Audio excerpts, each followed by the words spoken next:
using and the format of the session. But I'm pretty confident it's going to be good fun, and we're going out live on LinkedIn as well for the first time, which is very cool, very exciting. Hopefully, we'll have a few LinkedIn folks joining us.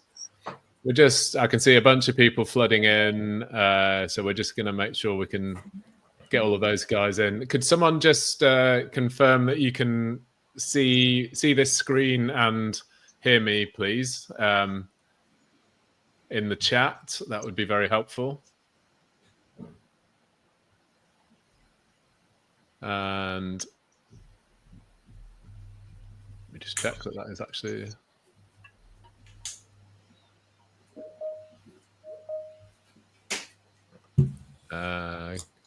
Can someone confirm in the chat that you can see and hear me?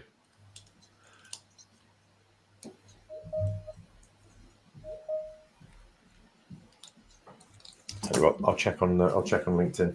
Got another laptop open here.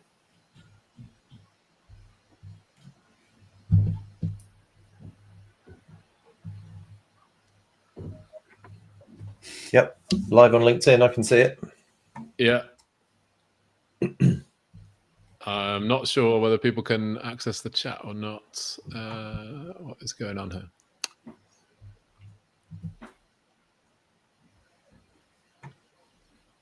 There we go. I see Golfum has said, yeah, he can see us on LinkedIn. So okay, all right. People can see us here in the chat on Teams, and we are broadcasting live on LinkedIn as well. The format for this session is going to be a little bit different to some of the normal webinars that we run. If you've joined one of our webinars in the past, I'm not going to be presenting slides. I'm not going to be talking through frameworks and methods. I'm here in learning mode to learn from the fantastic guests we've got on our panel today. And we're just going to do some quick introductions, and then we're going to dive into the meat of it. This is intended to be an interactive conversation. So there is, at the top of Teams, there's a Q&A function. And I would ask that if you've got questions that you want to bring to us, people saying they can't hear me. Okay. Interesting. All right.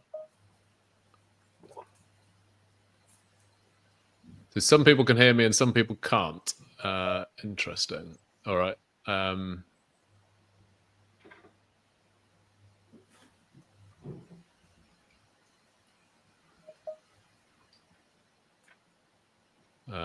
right. I'm just going to try one thing that might not work, but is that better? Can people hear me better now?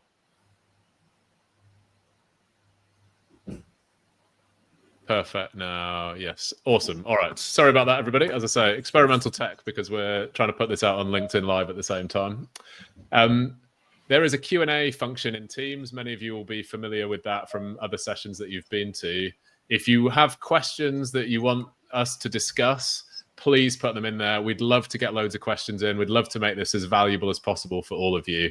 We're going to be talking about some of the real use cases for AI that can transform your consulting firm in different ways, that can really help you think beyond the default of, can I use ChatGPT or Claude or Grok to help me with something?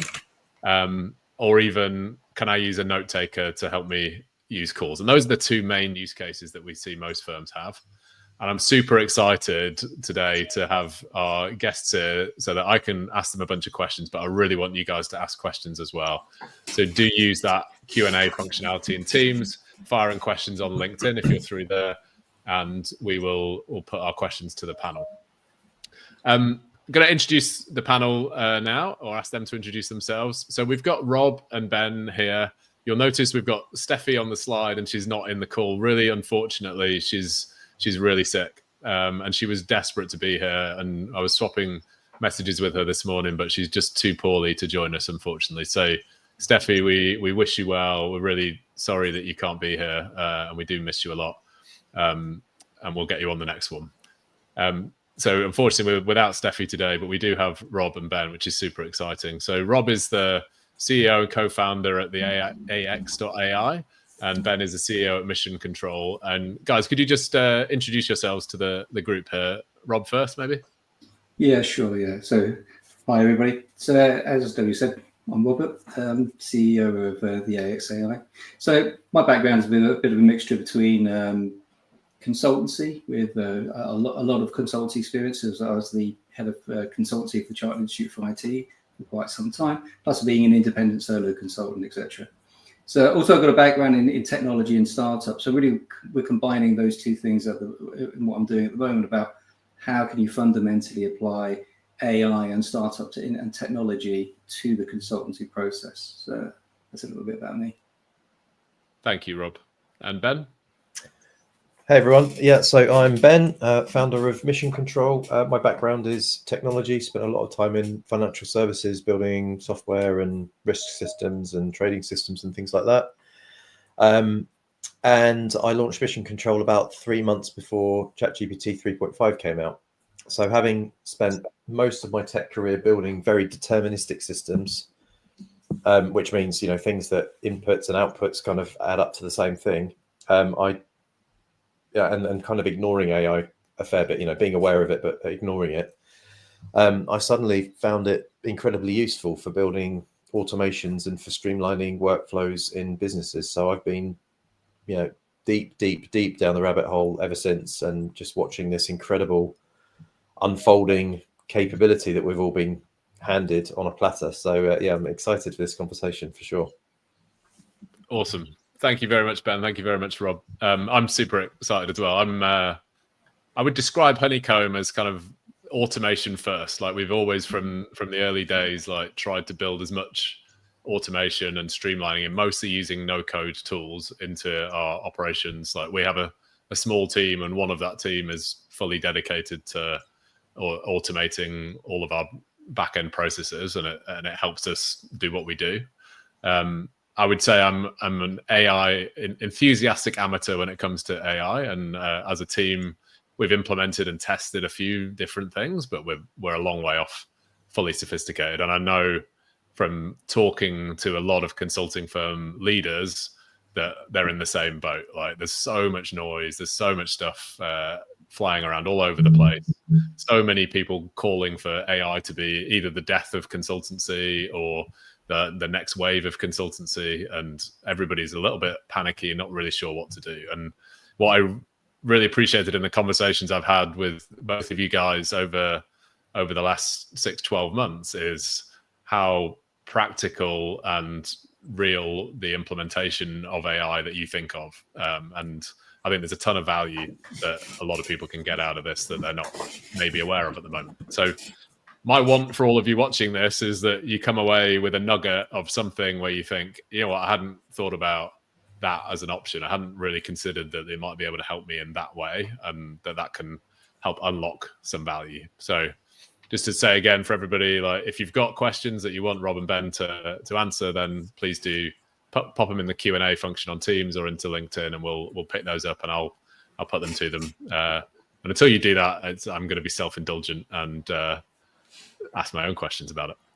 So I wanted to start off with a kind of big picture question here. And Rob, I'm going to come to you first on this, which is like, a lot of consulting firms are thinking about AI, thinking about how they can get value from it. But what, in your view, is the thing that consulting firms are missing when it comes to getting value from AI?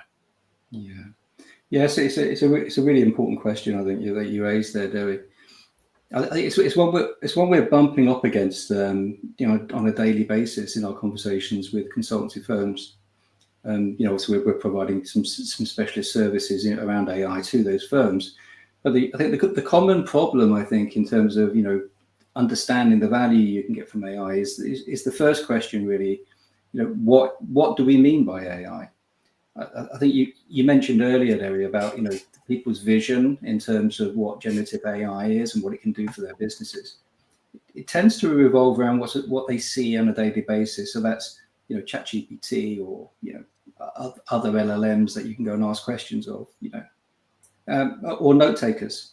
So that's really just, you know, the tip of the iceberg about what AI can actually do to the consultancy industry if it's used properly. So I think the the nub of that question really is about reframing the question almost in terms of, at the moment people are saying, how can we use AI tools, and they're answering that with what they can see as available.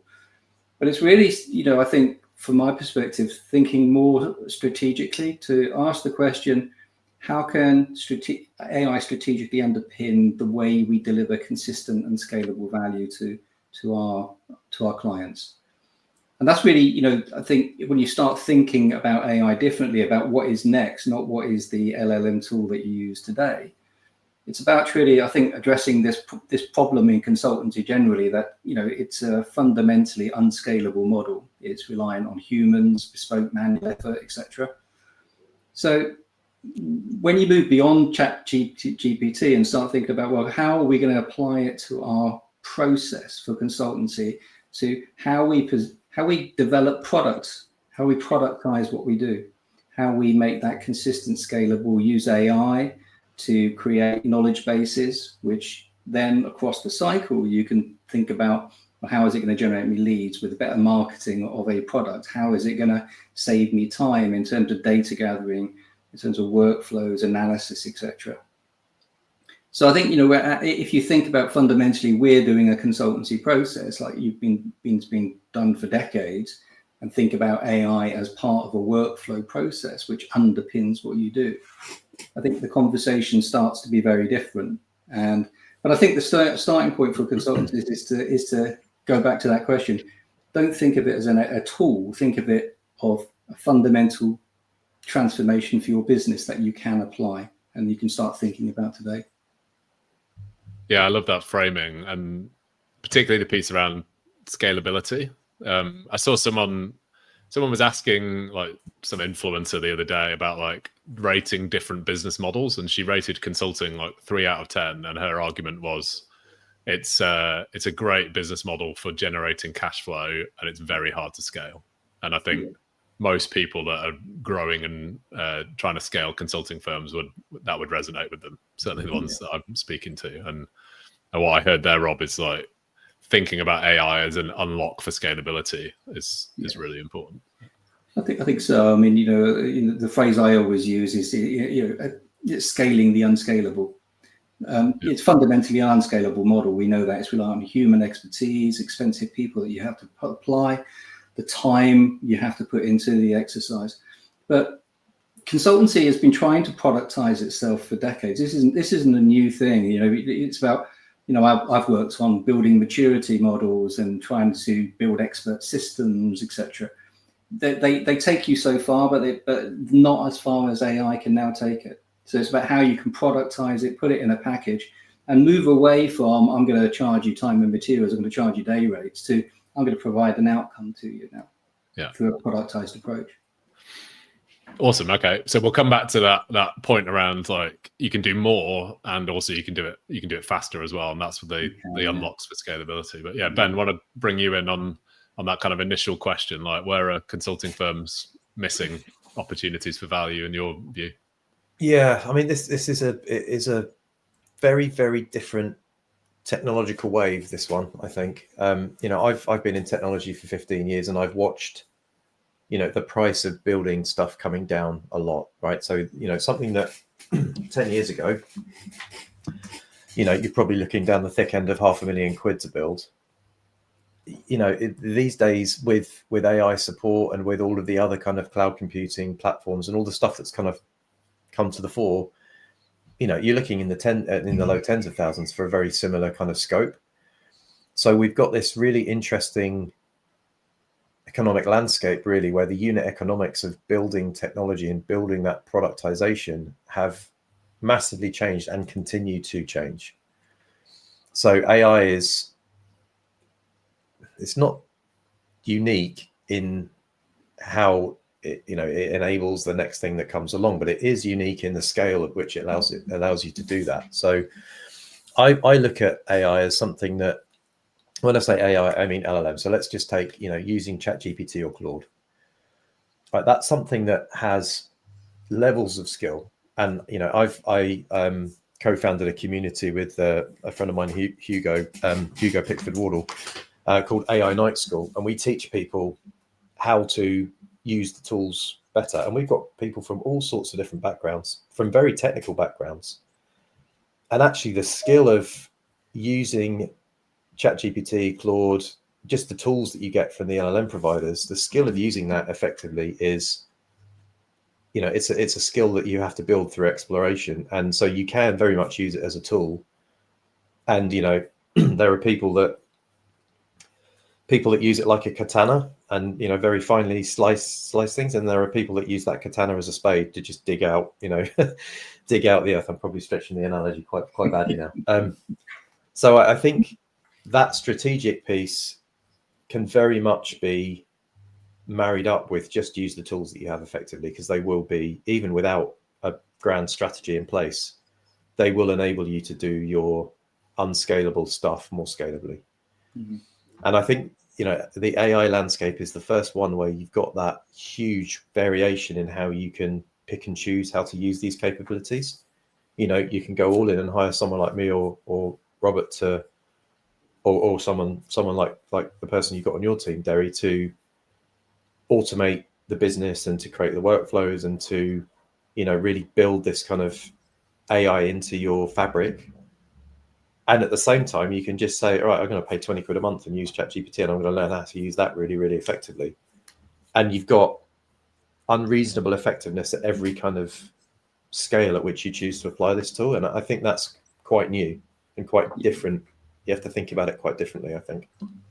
Yeah, so there's a significant kind of opportunity to unlock even just using what are like now basic AI tools, like the standard AI tools that most people are using.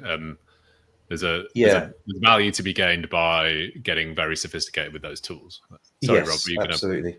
Yeah, no, I agree with what you're saying, Ben, because, you know, you can't really look at life on a binary basis. It's either this or that.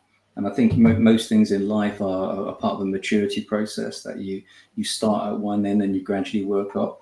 You know, and I think, you know where the consultancy industry is today really is probably at step one on that maturity ladder, maybe at step two, where you've got to learn how to engage with AI. You've got to learn what the capabilities of it are. And, you know, in my daily life, you know, I'll go to ChatGPT. I'll utilize it for things that I need to use it for. So I think you've got to learn how to do that. But as we go forward, I think in the consultancy market, it's then also thinking about, you know, where are we heading? You know, where would the next stage be, and what would be after that? And I think this then takes us back to what you introduced, Derry, is that, you know, staying at stage one is not good enough. You know, it's beyond. You've got to move beyond ChatGPT. If you stay at stage one, well, what makes you different to your clients? Your clients can go and use ChatGPT. So what you're trying to do? You're trying to give them what they already get for free, or £20 a month, etc.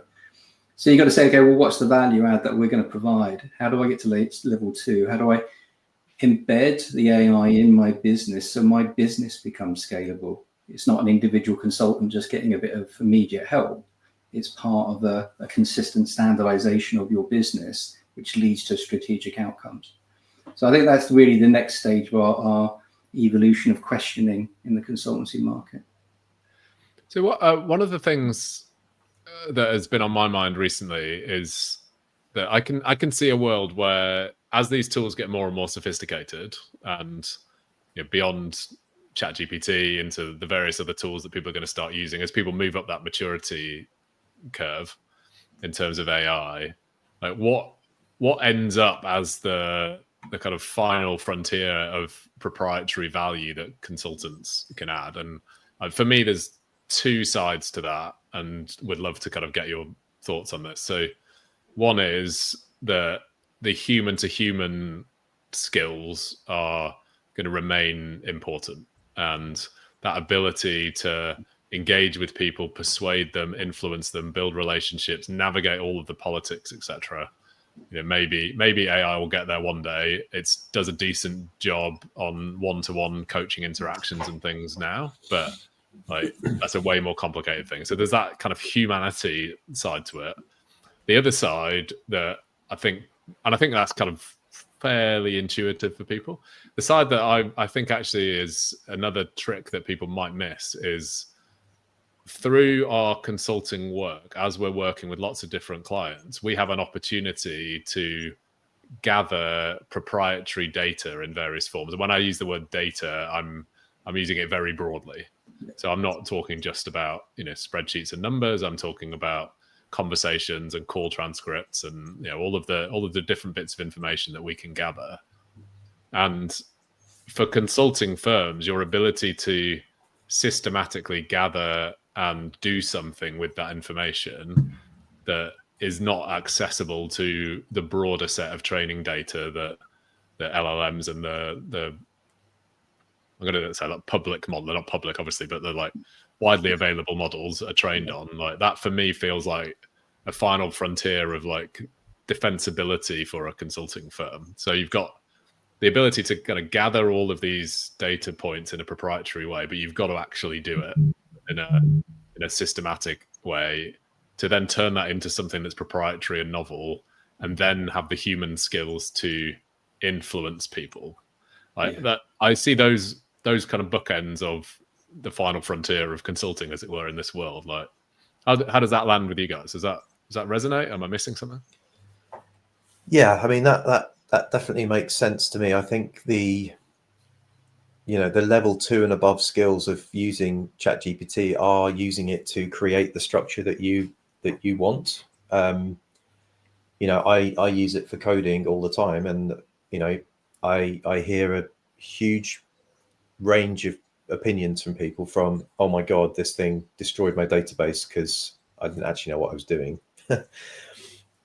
through to, this is an absolute weapon and it's made me 10 times more effective.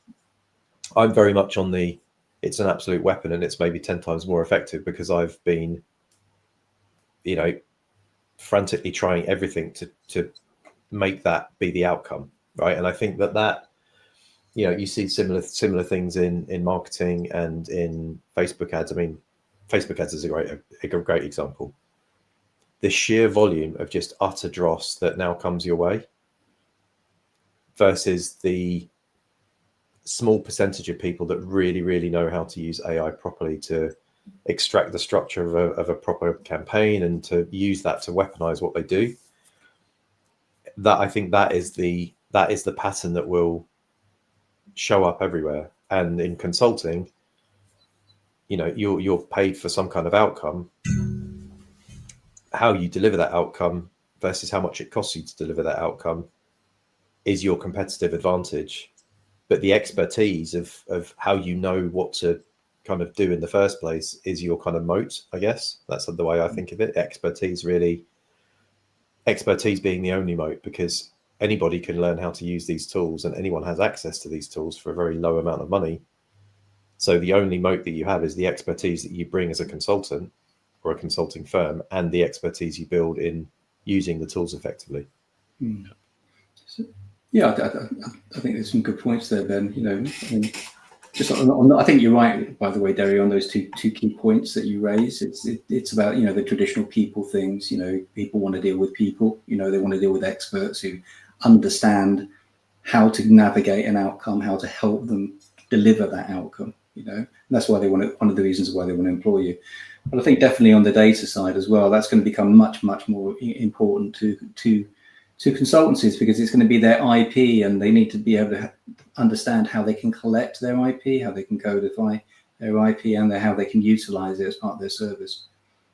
I think if we look at the, maybe projecting where the evolution of the market is, I mean, I would say right now where we are is we're at probably a stage we would call, AI augmentation. How can you augment your consultant with AI to make them more efficient, to make it more operationalized in your business, and to move your business model on from, we charge day rates to we charge for outcomes, and you can increase your margins at the same time, etc. So that's where we are right now, and I think consultancies have to get in at this level now and actually understand how to move it beyond ChatGPT, how to augment that process and how to augment their business, and that will start collecting the data. The next evolution, though, I think really, if you project it forward, will be self-serve platforms. It will be consultancy as a service. It will be that type of approach. We're not there yet, but in the next 3 years we will be.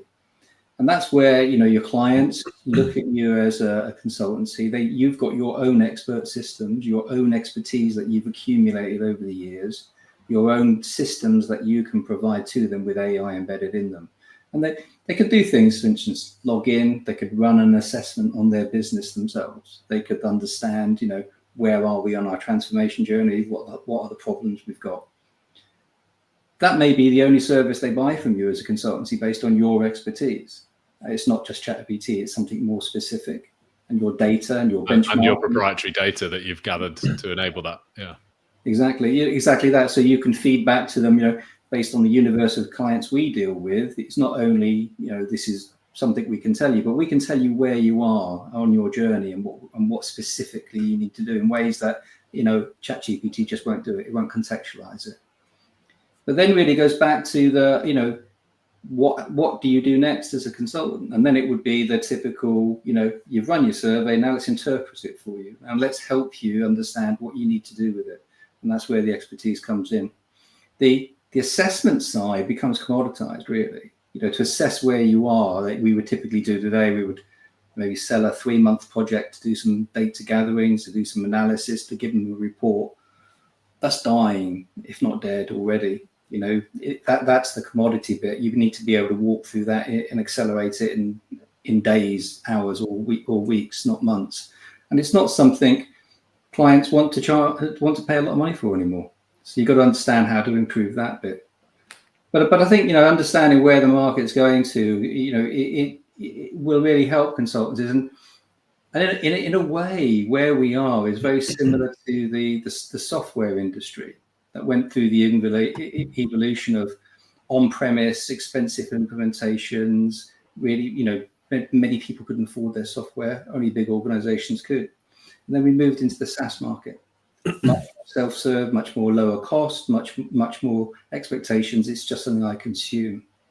Yeah. Consultancy is, I think, are going to go on that evolutionary curve in the next few years. It's interesting, actually. That's I was just looking at the questions that are coming in, and Nick had one on that theme, actually. Like a well-worn adage is technology breakthroughs are overstated initially but underestimated in the long term. Yeah. To what extent do you believe that will apply? I'm guessing you both think that will apply. Well, I don't know. Actually, I think I'm seeing some massively overstated AI statements, right? So absolutely, you know, right. Yeah. Exactly. Yeah. I mean, my view is like the long term on this is almost impossible for anyone to really forecast where we're going. Yeah.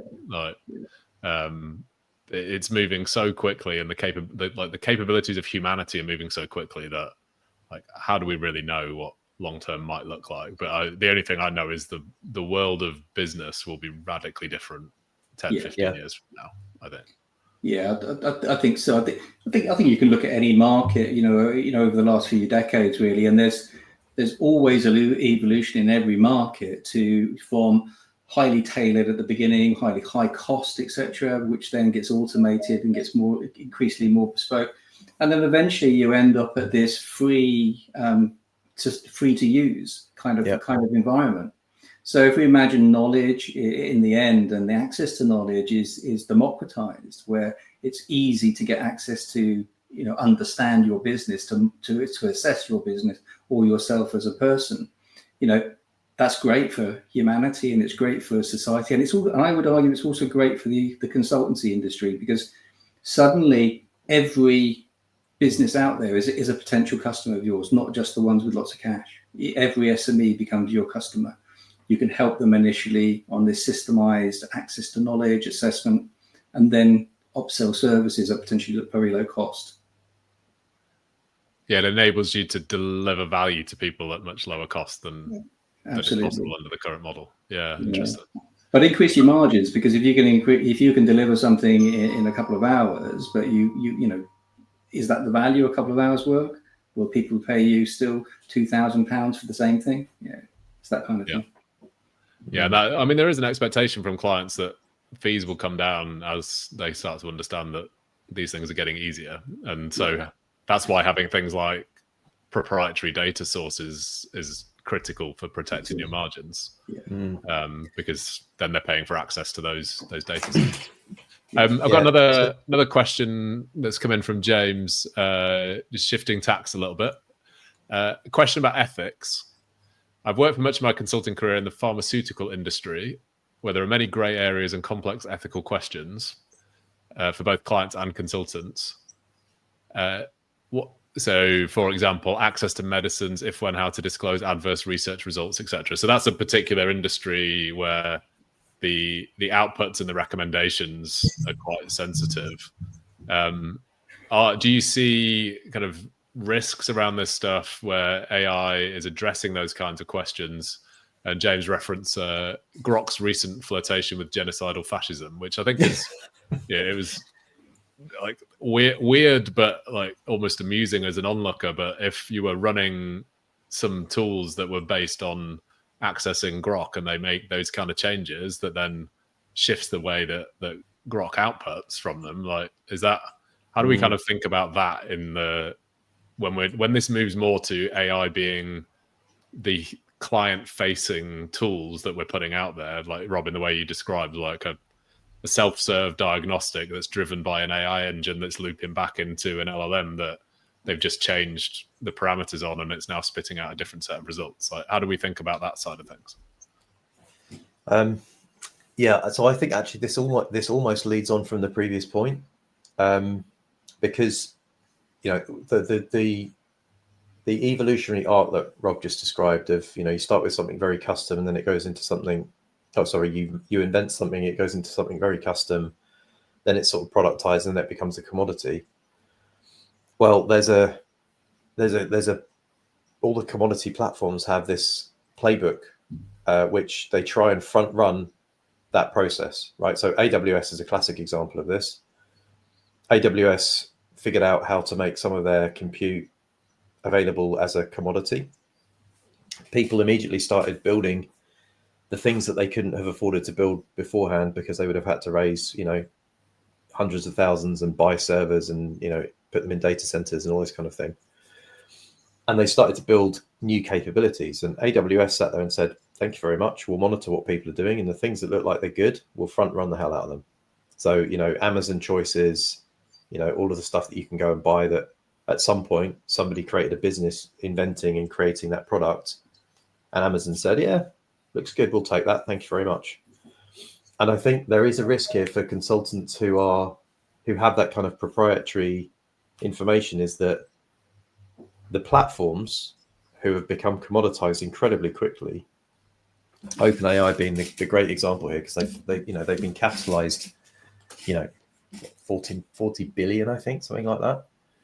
And all of a sudden, the business model that they thought they had has now had a huge amount of competition from Anthropic and open source models in China and everything else. So now they are firmly in the commodity bucket. I don't care, frankly, if I use OpenAI, GPT-4o or Anthropic Sonnet or whichever model. My intelligence is in how I use those models, and I can kind of swap them out.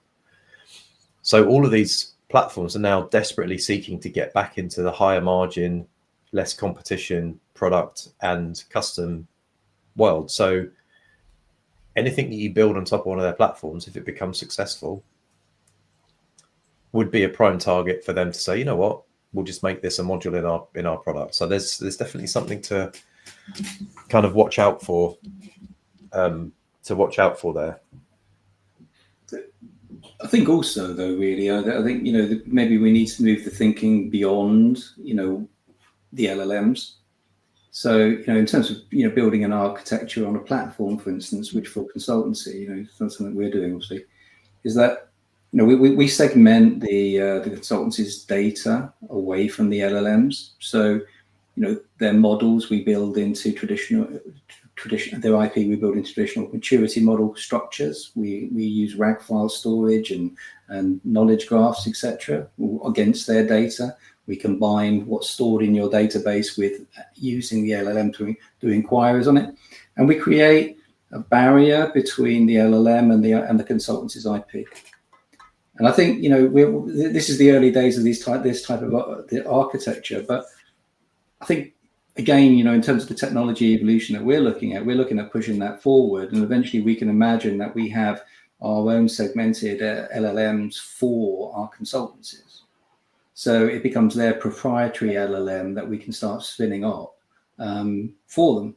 And I think this is going to be a natural evolution. You mentioned about commoditization of the LLMs, and I think it's going to be a natural progress. It's already happened, as you say, and that will just accelerate like everything else. DeepSeek is a prime example of we spin up an LLM. So this stuff will be like databases, where you can go at the moment get different databases from different people, and it's a commodity. So I think that's the way that hand in hand in the next few years things will evolve, where the consultancy's IP does become theirs, and they do protect their data, and they do start addressing privacy issues by the architectures that suppliers can provide them. I think the bit I would add on that as well is that nobody right now should be generating client-facing outputs from any kind of AI tool and just not validating them in exactly the same way as you wouldn't if you had a new associate consultant on your team producing outputs and sending them out. Like, why would you stop that QA process? And it's exactly the same. Like, if you think of AI team members, and many, this is effectively what we're talking about in a different model, but like, we are not yet at a stage and where you can just push this stuff out without checking it. And I think, Rob, the point you make about ring fencing what the LLM is feeding in versus the consultancy's own data, and using the LLM capability to work on the consultancy's own data, you've got to check that and fine tune it until it is consistent enough that you're comfortable with the risk profile. And like, treat it like you would a junior team member who isn't yet producing stuff that's client ready first time. And we've all got those, right? Exactly. There's an interesting kind of build on that question from Maita around this idea of like consulting as a service, and like how does that actually, like, executionally, like how would you run this like consulting as a service concept, like when you break away the day-to-day kind of client interaction piece of it, like, so you're not really then working, the consultants aren't working day-to-day with people at the client, it's more of a self-serve piece. Like, operationally, how does that work? Is it just a case of, well, that's the entry point to people to get a bit of value, but really what you're trying to do is get into a more traditional consulting arrangement with them, or is there something else there? Yeah, I mean, the answer to that question, I don't think anybody knows at the moment. I hasten to add, I think we can make some guesses, and we can look at what, for instance, we're doing today with a view of our customers. Now, I can imagine that, that's the destination we'll end up to. It's a natural progression. So a few things we're doing with our customers at the moment today is we're experimenting with, we can create assessments on their, we create their IP, we can create assessments against it and create outputs such as reports, etc. Now, a few of our customers are now looking at how they can get their clients to log into our product to run the set assessment on their business. It could be an ISO 27001 assessment, as an example, or a maturity assessment against their marketing capabilities or something.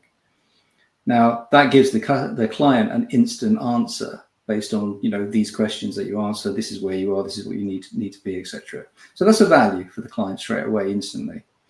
Now, at the other end, though, because it's part of the same platform, the consultancy can then get flagged to them what the assessment was run. Maybe the AI can highlight to them specific things you want to go back to talk to them about. So you can follow up very quickly with a call to the client or an email saying, I see you've done this. Do you need some help on this, etc.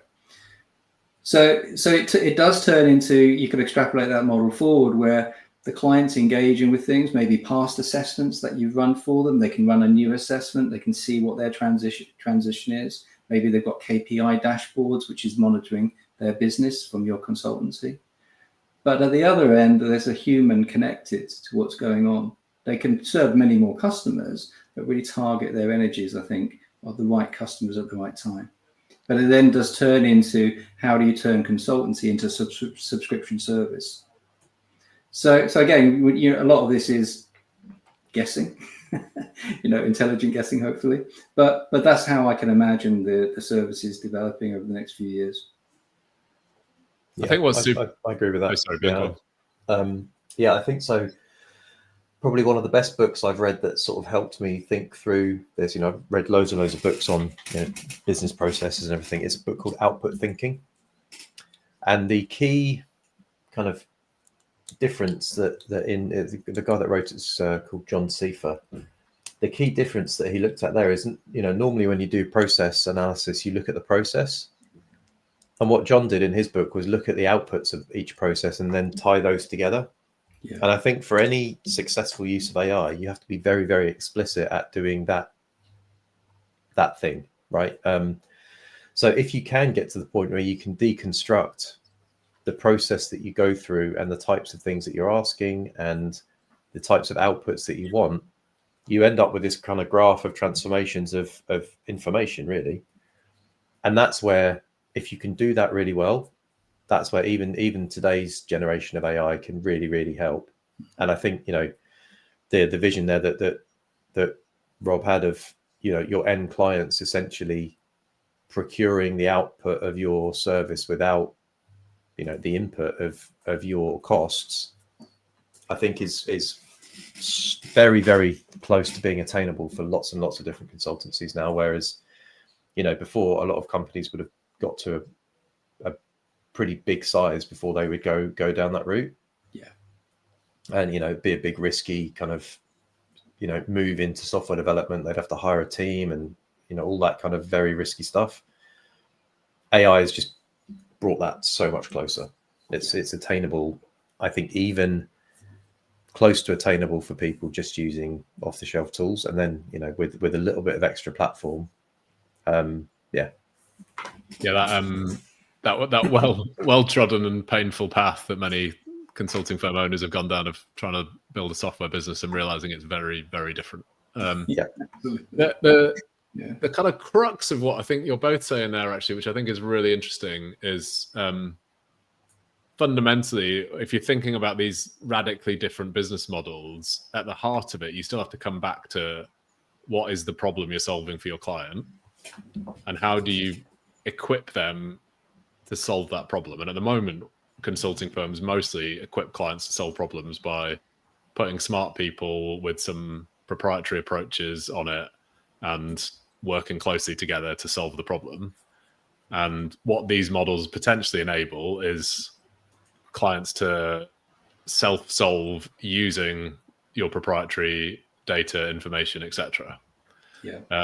But it can't be just about how do we provide some information to clients. It's got to be how do we enable clients to solve the problem that they're identifying. And I think right at the front end of all of that actually is how do we help them even understand the problem properly? Like the classic consulting starting point. And one of the reasons actually why I saw one of the thousands of posts recently about how you no longer need to pay $300,000 to McKinsey for a market assessment because you can just ask 3 questions of ChatGPT. But the fundamental reason why that isn't true right now is most consulting clients don't know the right 3 questions to ask. They don't know how to frame the problem properly. So upstream of all of this, I think, is a set of tools where, given the deep domain expertise of the consulting leaders, they can help clients ask the right questions and know what questions to ask to then self-serve on the problem solving.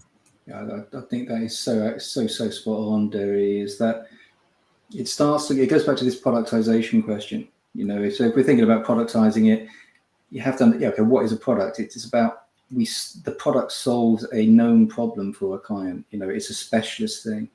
So it's not adequate. In the olden days, you used to rock up and talk to a client and go, tell me what your problems are.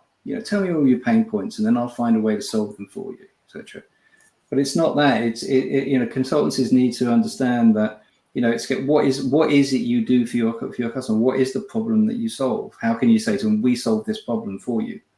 We are specialists in solving this problem. So it might be that you've got a couple of specialisms that you solve problems in, but each one of them has to be a product line with specialist knowledge behind it and specialist approaches behind it to solve that problem really, really well and in a scalable way. And actually, I think that's where boutique consulting firms, most of the people on this session, listening to this session, are working in smaller firms. Like there's a real advantage there. Yeah, absolutely. Like the accessibility of these models now. I mean, famously, McKinsey spent millions of dollars developing their own internal AI models, but the expertise, the focus niche expertise that as a boutique consulting firm leader, like you should be super focused in your expertise for a whole bunch of good reasons that have been true for a long time. This just amplifies that as well, because the ability to deploy this technology to solve those precise problems requires that specificity, in my view. Yeah, it's our fundamental belief behind our business that we're running is that we're focused on the SME market, the small medium enterprise end, and we firmly believe it's for a good economic reason. And though, as you're saying, though, those smaller companies will inherit the consultancy market. I think the top four, the bigger consultancies, are starting to struggle because of their generalistic approach. Their business models no longer work in this market, and it is the consultancies with their specialisms in, we have a specialist knowledge, we have great people skills, we know how to deal with people. We give them the bit in the middle about the data platforms, the AI platforms that does all the same stuff and probably better than the top companies do. Then they're going to outcompete. They really are. Yeah, with significantly lower cost bases as well. Absolutely. Yeah, absolutely. Yeah. All right. On that note, we've got a question in here from Shaz. In terms of the operational efficiency of a consulting business, where do we see the biggest opportunities to leverage AI, particularly kind of balancing the need to continue executing business as usual well?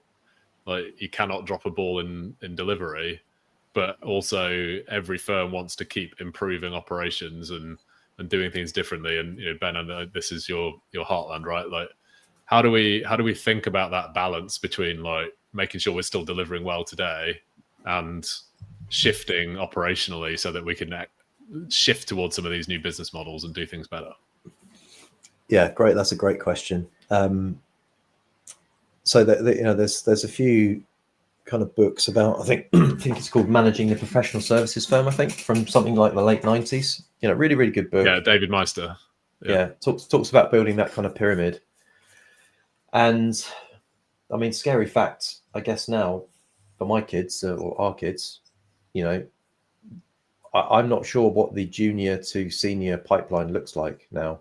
That's one of the areas in the economic landscape that I think has changed a lot, because where you would previously hire a grad or something to do a load of the grunt work and learn by osmosis as they go, essentially,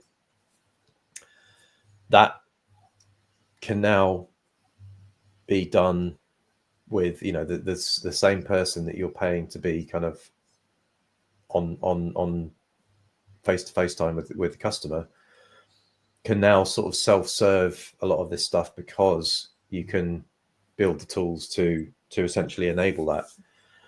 So I think one sort of anti-pattern I see quite a lot is, every man and his dog who is going all in on AI, they tend, especially the ones that you'll probably get advertised from, to be looking at the kind of marketing and sales pipeline, so the demand side. Yeah. And I've done a little bit of modeling on this. Essentially, if you focus on the actual operational efficiency and smoothing out, especially the support functions in your business, your billing cycles and all the stuff that costs you a bum on a seat at the moment. If you do that before you do the marketing side of things, you're starting to drive revenue at higher margins versus driving a bunch of revenue, making a bunch of mess, and then having to spend a lot of money fixing things. So I think there's a temptation to dive straight into the marketing, because AI can be really good at building marketing materials and cold email outreach and all this kind of stuff. You can definitely use AI successfully to drive a load of inbound and a load of new business. But I think the real opportunity and the one that is going to make the biggest difference is strip out the operational cost first, sort the unit economics out of what you do, and then do the, as a very fast follow, do the marketing side of things. Yeah. Because then you're basically driving new revenue into a much more productized business model, and I think that's where the ones that are going to really kind of make the winnings over the next few years are going to find themselves. Yeah, I think just building on that, really, I think if you're gonna look at the unit economics, if you think about where you're accruing at the moment a lot of costs for not much value, particularly the value that the customer wants, and it has to be around having expensive consultants engaged in client discovery work, engaged in data collection work, engaged in analyzing that data to create reports and PowerPoints and stuff like that. I think the studies in this area show that you can cut at least 70% of that workload out by automating it through AI. Yeah.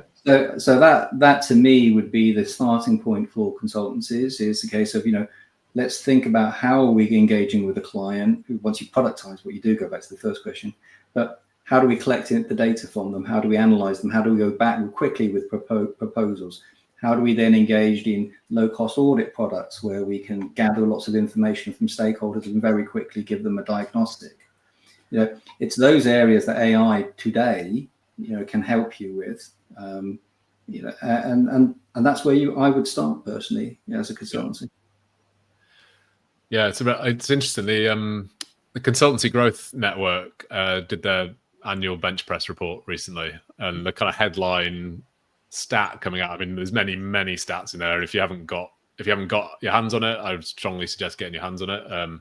There's an abridged version if you didn't participate, or a full version if you remember that network. But the headline stat was that 55% of firms now see revenue generation and new leads as their kind of primary problem. And I think that's a bit of a trap for a lot of these firms, where they're like, oh God, I need to do more lead gen. And we know with a lot of the firms that we speak to that when that fear starts to trickle in, they get into this mindset of, oh, I've got to run a marketing campaign. I've got to fire out a bunch of cold emails. I've got to run some ads to try and generate some leads quickly because it's not coming in.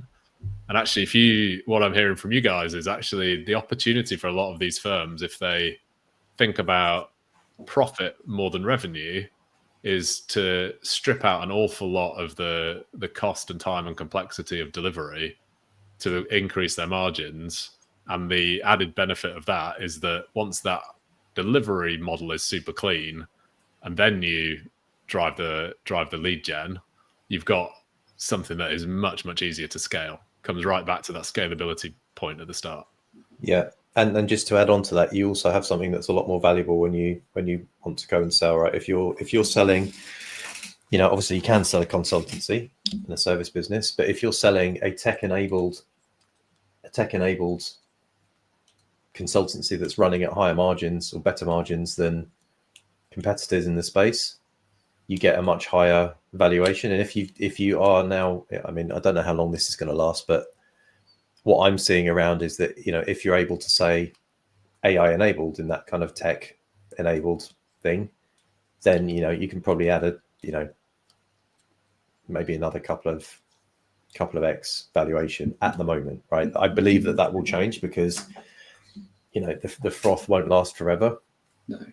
But I think at the moment, if you were to productize your delivery, exactly what Rob just said,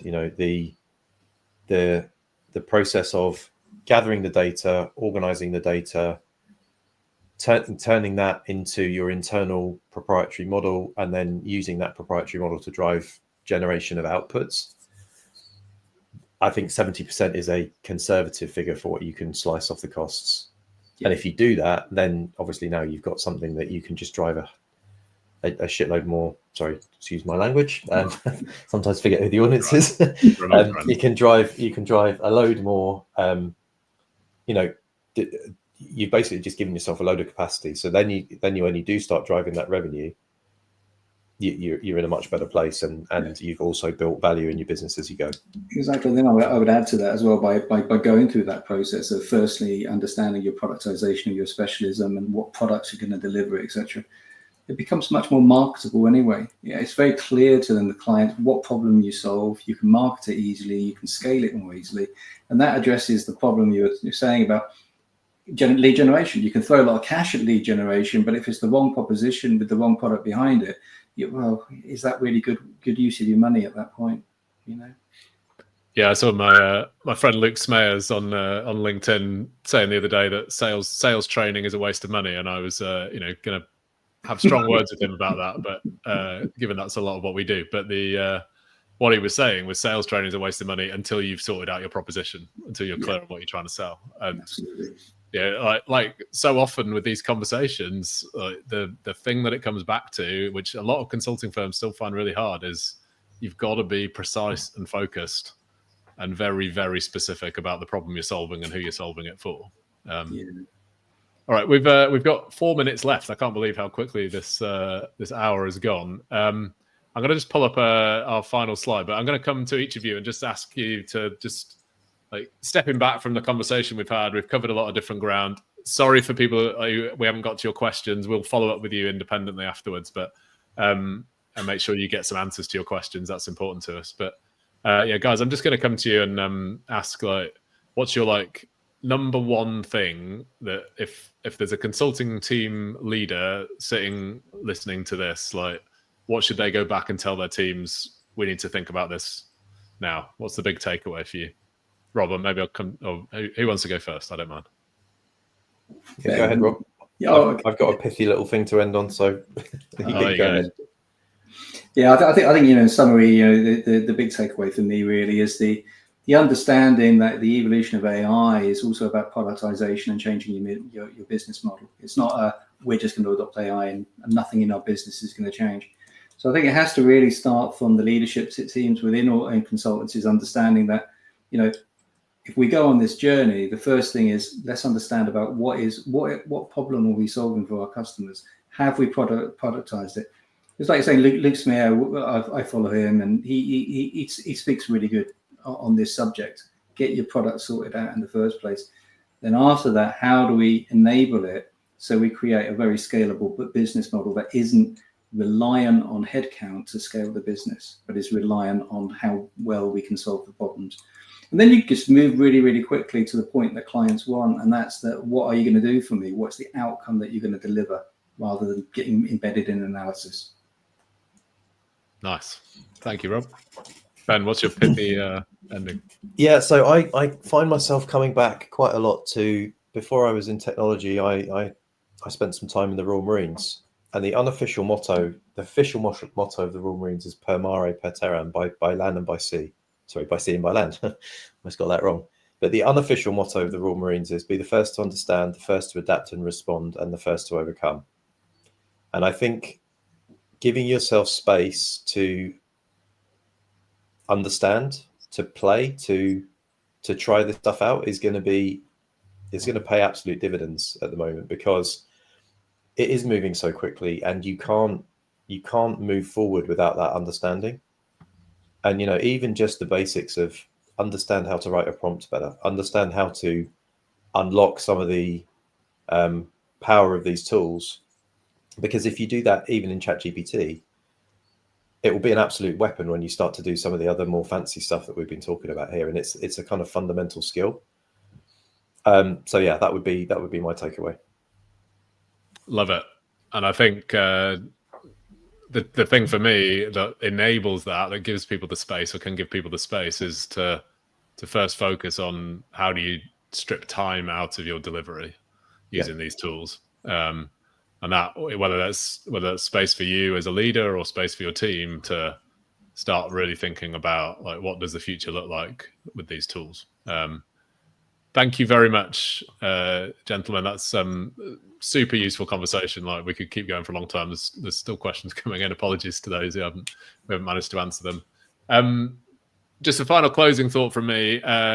So on the QR code on the left here, the smart action, like, we have a system where you can capture smart actions. If that's useful to you, scan that QR code and just drop in a little note of what you might do differently after today, and you'll get some reminders and nudges and a bit of advice from us on how to make that real. So we'd love you to do that if you can. And also, it's been on the screen the whole time, but we publish the Skilled Consultant. It's a free newsletter, comes out once a week. A couple of thousand people receive those emails. So if that's of interest and use to you, then blog.honeycombps.co.uk. And finally, on the right here, we run these sessions once a month, although this is the last one before the summer. So we're not back until September. We've got some really cool sessions coming up in the second half of this year. And we'll let you know about those and hope to see you on those as well. But final thing from me is just to say a big thank you to Rob and Ben for sharing all your expertise with everybody today. Really, really good session, useful session. And thank you guys for joining me today. Thank you, Derek. My pleasure. It's been fun. Can't believe this has been an hour. It's could definitely sit here and talk about this all day, I reckon. Yeah, definitely. All right. Thank you, everybody.